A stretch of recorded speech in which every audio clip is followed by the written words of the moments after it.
नमस्कार मंडळी, जाणून घेऊया गुढीपाडव्याची कथा.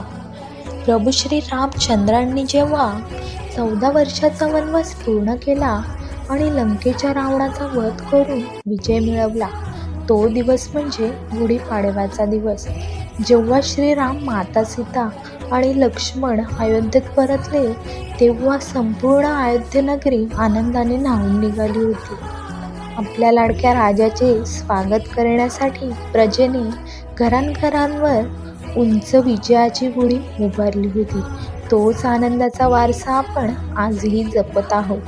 गुढी कशाचे प्रतीक आहे हे बघूया. उंच काठी देह उंच ठेवण्याची प्रेरणा देते. काठी, साखरहार जीवनातील गोडाव्याचे प्रतीक आहेत. कडुलिंब, कडू आठवणी विसरून आरोग्याकडे लक्ष देण्याचे संदेश आहे.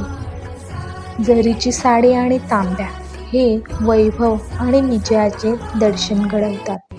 आपल्या आयुष्यातील निराशेचा आधार दूर करून यशाची उंची गुढी उभारण्याचा संकल्पना आज आपण करूया.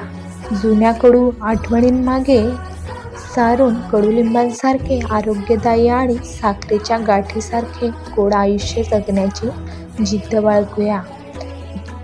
शेवटी इतकंच म्हणेन, नक्षीदार काठीवर तांब्या चांदीचा, कडुलिंबाची पाने अन हार साखरेचा, असा हा सण आनंदाचा आणि मंगल्याचा.